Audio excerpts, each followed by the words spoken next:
friends. We are wrapping up Simple Numbers, Straight Talk, Big Profits by Greg Crabtree.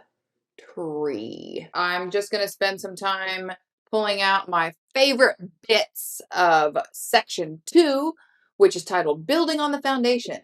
There's so much in section 2 that I am not highlighting. This book is something that you need to pick up and you need to read it. I think it's like maybe a 2-hour read. Absolutely worth your time. Period. The first highlight I want to point out is on page 78. Greg is talking about how taxes with your business affect the personal side of your financial life. That section needs to be read if you run your own business. But the quote on page 78 says, after the tax distributions have been made, you can take profit distributions. Use them to build your emergency fund and repay your personal debt until it's gone. After that, you can start investing and building true wealth. A chapter 5 key on page 79, there's actually 3 I'm going to call out that'll kind of go backwards and support what I just read. Number 4, says calculate your tax liability each quarter, whether you are required to pay it or not. Key number 5, know whether you should use the safe harbor or pay-as-you-go approach to make tax payments. Be aware that the right approach for you could change each year, just when you think you've got it figured out. Key number 6, set your market-based wage, have your taxes taken out of that wage, and take care of your lifestyle using your net pay.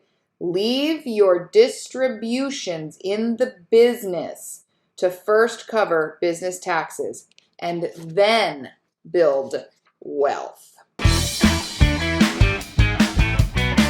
chapter 6, on page 82, there's a very interesting quote that had me going, It says, in every business, each dollar spent on labor has to show a demonstrable output for gross profit. What people often do is add 5 people at once. You typically can't absorb that cost. It's like taking 5 daily vitamins in a single day. Your body can't absorb it.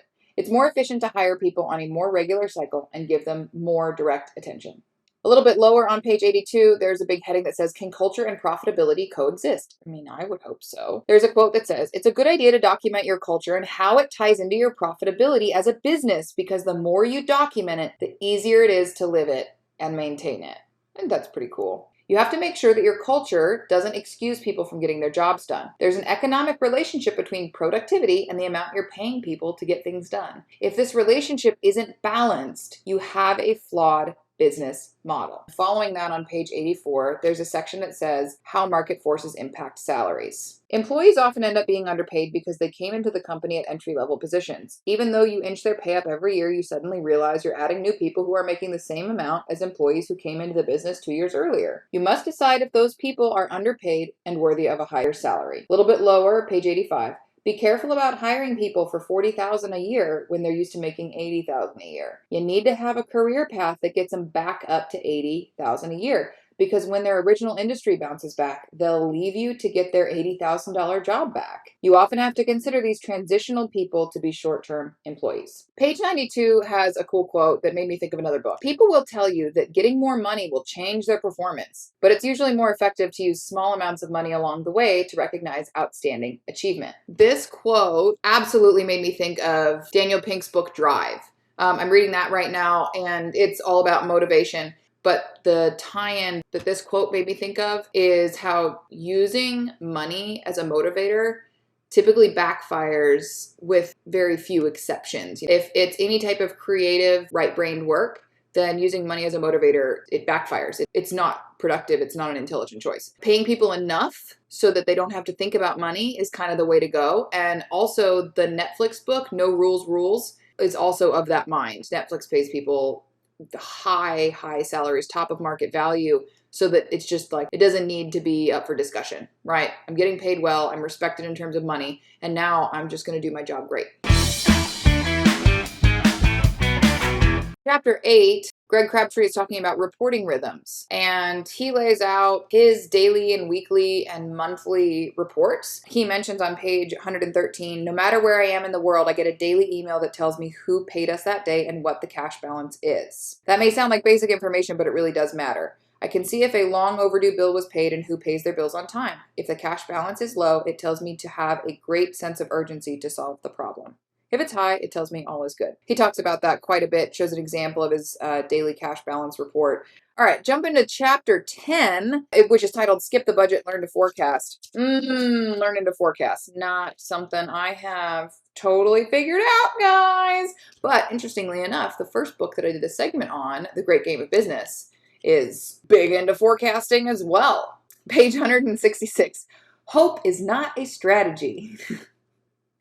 That's like at an event apart talk once. Somebody said, display none is not a content strategy. On page 167, in this forecasting chapter, Greg talks about key metrics. And I love this because key metrics kind of like confuse me and intimidate me a little bit. It's important to understand that a metric is more about movement than it is the number itself. See, I get kind of psyched out about like, is this 100% accurate? Do we have all the data to get this number? Are we 100% sure that it's correct? So I appreciate that it's more about movement than the number itself, as long as you're measuring it the same way every time. So those are my favorite highlights from part 2. There's so much in this book. You'll notice that I skipped entire chapters and didn't even make comments on them. It's not because they're not worth reading.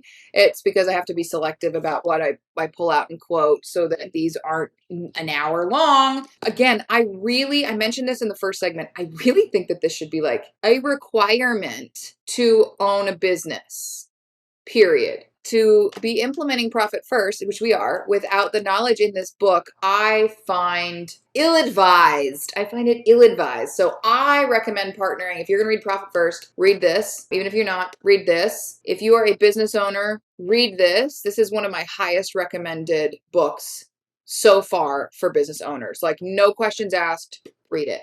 Hardcore recommend. Thanks for sticking with me for 3 segments on this. Obviously, I think it's worth the time. Yeah, we got more great books coming. Toodles!